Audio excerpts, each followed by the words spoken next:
What's going on, YouTube friends and family? Welcome back to the channel.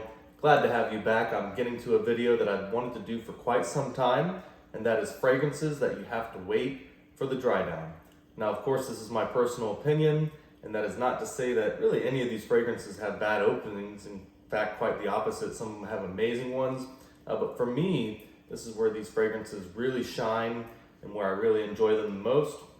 And of course, the dry down or the base notes and the mid notes are what you're left with the longest when you spray a fragrance. And that all depends on the concentration, how much you spray, where you live. There's a lot of factors that go into that. But for these in particular, I just feel like they get better with time on your skin.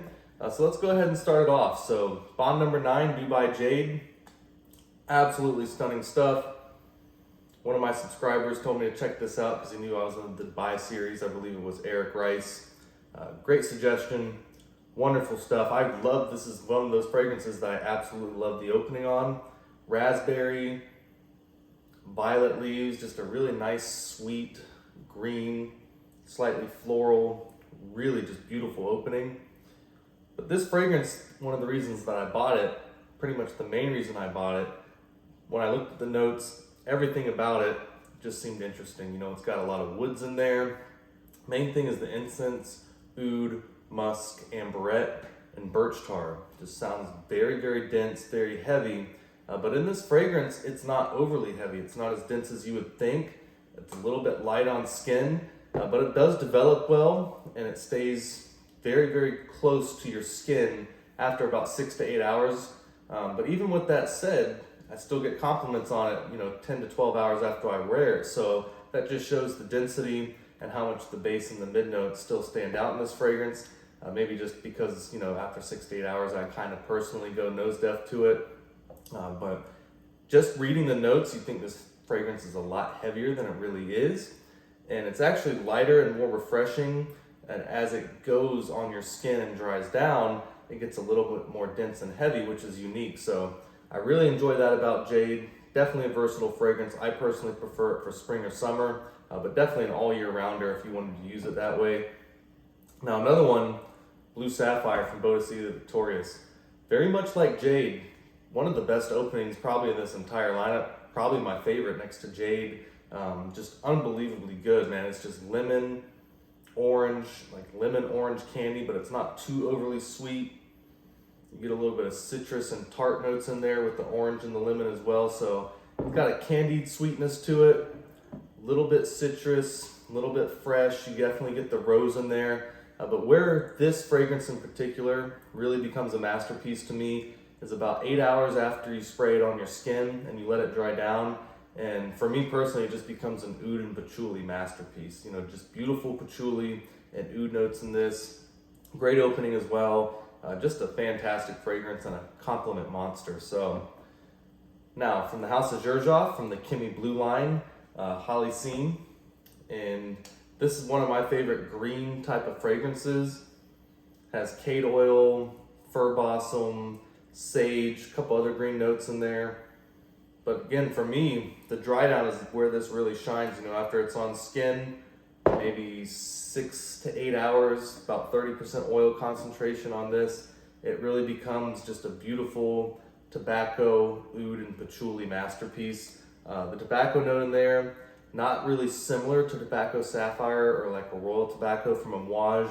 It's a little bit more fresh and green tobacco than more of like an aged cigar tobacco, but maybe that's just because of such heavy amount of green notes that they already put in this fragrance. It just comes across that way.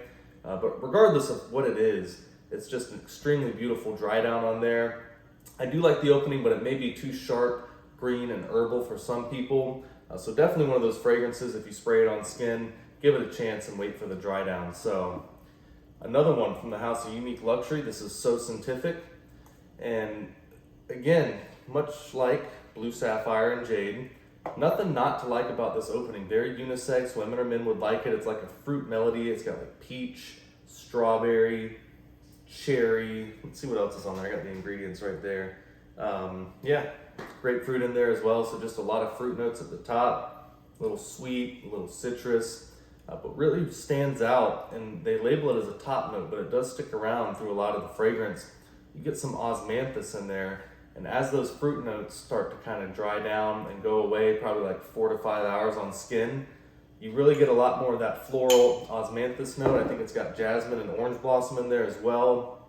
Musk, vanilla, sandalwood, so it kind of goes to a creamy, clean, slightly sweet, syrupy, with those fruit notes very slightly lingering, but more of those florals, the osmanthus, jasmine, and orange blossom kind of heightening up a little bit. You get a little bit more of those notes. Wonderful stuff, man. Absolutely beautiful, especially for me. 4 to 5 hours, that's where the fragrance really starts to kind of do its magic. Probably not that controversial as Fate Man in terms of maybe for some people not the best opening. Very cumin heavy, very spice heavy. Cumin, saffron, ginger, absinthe, so it's got some botanical notes. Now for me personally, I really like that. Very unique. Man, yeah, that's just for me, the spices are blended perfectly.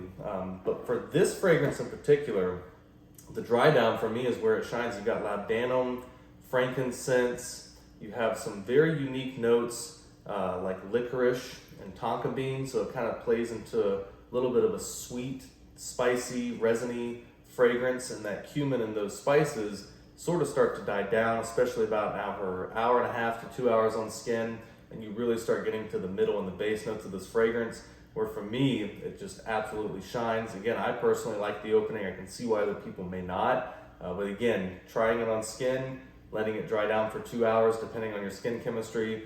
For me, this is one of my favorite dry downs of any Amouage fragrance. It's actually one of the main reasons I bought it, and I wear it a lot during spring and summer, and you could even wear it during cooler weather. But for me, just the spices, the saffron, the ginger, there's nothing overly heavy in the fragrance to where you really wouldn't want to wear it for summer. But that cumin note, especially after the first 20 minutes, starts to die down. It's very strong the first 15, 20 minutes, and then it starts to die away. So Fate Man, give it a chance on your skin. You may not regret it, but the opening for some people may be tough to get past. So now Baccio Immortale from Argos. Again, like some of these, beautiful opening, but not overly complex to my nose personally. Just very beautiful raspberry and clean, like new car, very fancy, high-end leather, not animalic at all like some other leather fragrances can get. Neiman Lion from the same house is a very animalic oud, musk leather, but this type of leather, just beautiful, just absolutely clean. But for me, where this fragrance really shines, as good as the opening is, it gets a lot more complex on the dry down. You've got vanilla, musk, oud, birch, beautiful stuff.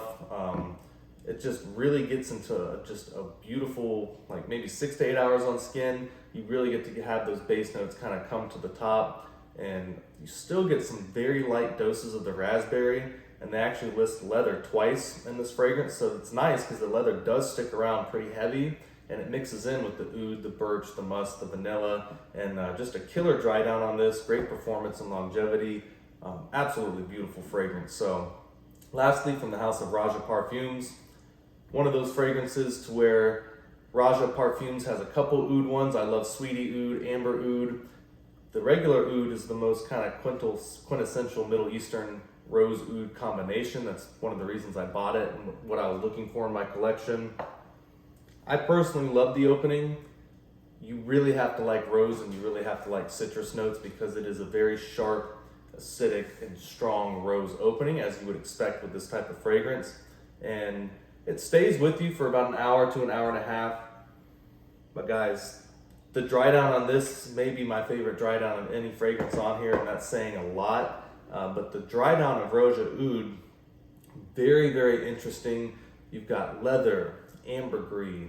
The rhubarb plays a very nice role between the opening notes and the middle and the base notes kind of transitioning. But the way the rhubarb, the oud, the ambergris, leather, and musk all play together on this after it dries down with that slight hint of like acidic, sharp citrus and rose, just very slightly lingering. Wonderful performance and longevity from this, as you would expect, being a pure perfume concentration. Also, just look at the color on there, that's just insane. If you're worried about clothes staining, they do have an amber oud version, I believe, that is done in the crystal proportions, I guess. They just basically changed the way they process it, but all the ingredients are the same, and I've heard it smells the exact same. But they made it clear so you won't stain your clothing. I personally put this on skin, but yeah, could you imagine putting that on a white shirt, accidentally spraying it too close? Yeah, that'd be a problem. But the dry down on that is just absolutely fabulous. So again, if you're not a huge fan of rose and you want to experience an amazing dry down, this may be tough to get past. I personally love the note of the rose and the citrus fruits in here before the dry down, but really for me, what makes this fragrance special and where the kind of the artistry of the Roja house kind of comes into its own is definitely the dry down on this with that rhubarb, ambergris, leather, musk. It's just absolutely fantastic. So guys, got a lot more coming for the channel. Been very busy. I plan on doing another fragrance rotation. Hopefully sometime I can upload it tomorrow night, and that way by Sunday we'll kind of be all caught up on those. But I really wanted to stay on top of those and not get out of order or delay them too long, or people will just lose interest. So glad to see you guys again. I'll be back with more for the channel. Got a lot of stuff that I've purchased that I haven't even been able to review yet. So I look forward to sharing that with you guys soon. Bye.